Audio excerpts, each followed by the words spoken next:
welcome back to our second hour here on World Crisis Radio, and we have a few more elements of economic analysis, but let's now turn to our usual feature here on the constitutional defense front. Now, we had Obama giving his speech on immigration this week and talking about the situation of undocumented foreign workers or illegal aliens, and the irony was not lost on some of us that he might well fit into this category himself. That's where all the evidence seems to point. So on this and the related question of how you organize for the later part of the year, we want to remember that if you want to knock Obama off balance for this horrendous lame duck period, the scandals have got to escalate, and this is one of the main scandals. So let's go to Philadelphia and get the latest news here from Phil Berg, the distinguished attorney who started this issue, approaching now approximately 2 years ago next month. 2 years ago, August, Phil Berg opened this up. So what's new on the constitutional front, Phil? Well, unfortunately, this week the D.C. Circuit Court of Appeals affirmed the lower court and therefore ruled against us on my False Claims Act or qui tem case against Obama. All this information is on our website, which is obamacrimes.com. That's the case where I allege that Obama is not a natural-born citizen, not naturalized, but an illegal alien, and therefore he could not have served as a United States Senator, and that money should go back to U.S. Treasury. They just affirmed with no opinion, basically, and we weren't surprised. We're going to ask for a court en banc. That's the entire court to hear our case. I don't know. They'll probably turn us down because the courts have been against us, but then we have to do a writ of certiorari to the U.S. Supreme Court. The only problem with that, the Supreme Court does not have to take the case. They should take the case because these type cases I would have standing by the ruling before, and this is the issue of conflict of interest where I ruled that Eric Holder has a conflict of interest in that when you file these type cases, the Justice Department attorneys and the U.S. Attorney's Office makes a decision, and their decision was here not to prosecute. They have three decisions to make. They could prosecute themselves, give it to the person bringing the action, the relator or me in this instance, or dismiss the case. Very few cases are dismissed, but they decide to dismiss this case.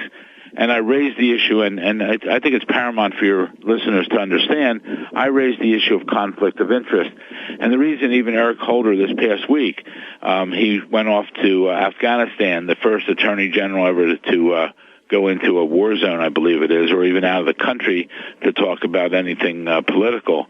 Well, Eric Holder makes the decision, so the conflict of interest, in our opinion, is that, number one, he was a senior member of Obama's campaign staff.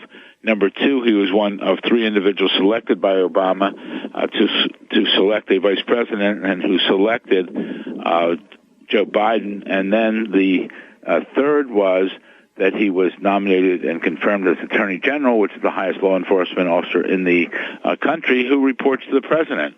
So if there's no conflict of interest in that particular circumstance, we should eliminate the words conflict of interest from our legal dictionaries.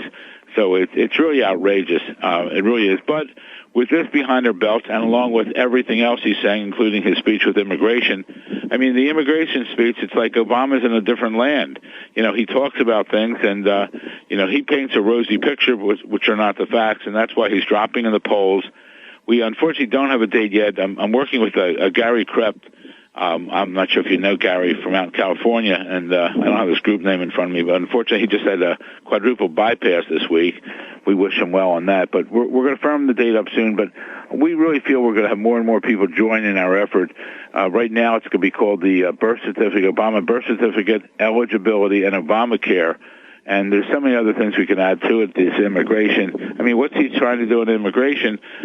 He talks about that's the most secure border that we've in history. There's more people on the border. There's more people coming across this border. They have no intentions of sealing this border. And what he wants to do is give amnesty to everybody so that he has more Democratic votes. I'm a Democrat, but you know what? I'm tired of the politics. I think we should throw everyone out of Washington and start over because they're not out for our interests. But we're going to do everything we can. with the Constitution. The Constitution, the important parts there are we the people.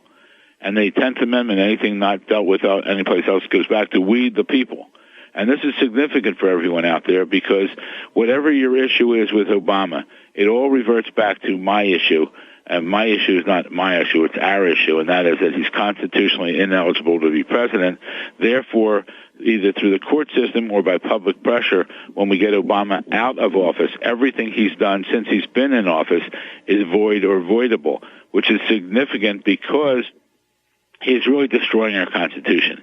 He is destroying this country. He's sending this country in a wrong fashion. Just the basics where he went around the world on tour apologizing for the United States, where he bowed down to the Saudi king, where he bowed down to the Japanese empire, where he bowed down to the leader from China recently. And these things are not someone who's really interested in the United States of America. And as I spoke to a guard today up at the courthouse, he was still insulted by the fact that when Obama was running for president, he wouldn't even stand and salute the flag. Everyone else is saluting the flag and during the national anthem out in the West, and Obama's standing there with his hands down to his side. Well, of course, that was a way to curry favor with Democratic primary voters who at that point were maybe understandably fed up with Bush's posturing and patriotism as the last refuge of the scoundrel. The thing that I think we could point to, for example, Obama goes to Canada for the G20. And says he's going to come back and cut the U.S. deficit in half in 3 years. That's $750 billion. This has genocidal overtones against the American people. This means health and other considerations that won't be there in the name of what? In the name of pleasing these financiers and hedge funds who decided that there's too much debt. You see what I mean? I think you can approach Obama from a number of points of view, and I think if you follow what he actually does, you can see this pattern. Plus, the lame duck session where it looks like he's going to try to destroy Social Security. That's where this commission is going, right? So he claims to be the new FDR, and his main contribution is to destroy the main contribution of FDR to the well-being of the American people.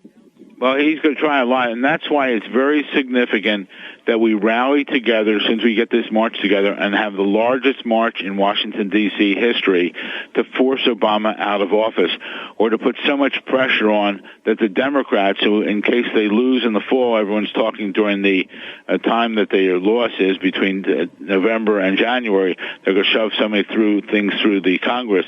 Right. We have to show that we, the people, will not stand for that. And that's why it's so important. We are in such critical times now. We're in a constitutional crisis, and Obama is really a disaster for our country, be it on Social Security, on the medical. I can't think of one positive area that he has done good when you look at the whole picture. When you look at even student loans, he's now taken that over by the federal government. GE, General Motors, he's taken over by the federal government. He is doing so many things to the detriment of this nation, and we have to wake up, America, and don't say it doesn't affect me, because if it doesn't affect you today, it will affect you tomorrow. But the health care bill affects. There's doctors closing down their offices now because of what's going on. I mean, I could go on with you, Webster, on so many issues here, but the big issue is, and the way really to get to them, get the Tea Party people on with us, and I've had contact with a number of Tea Party people, is the fact that Obama is not constitutionally eligible to be president. Even if he was born in Hawaii, he loses it when his parents divorce, his mother remarries, and he's adopted in Indonesia. We have those records on our website, obamacrimes.com. It's significant because his name there is Barry Soturo, and his nationality is Indonesia. If he hasn't legally changed his name, he's a fraud every time, an imposter every time he's used the name Barack Hussein Obama. Right you are. Well, Bill Burke, a great voice and a great cause, and we hope to get that date set, and happy 4th of July, and we'll see you soon next week. My pleasure. Thank you very much. Bye-bye, and we'll be back in a minute.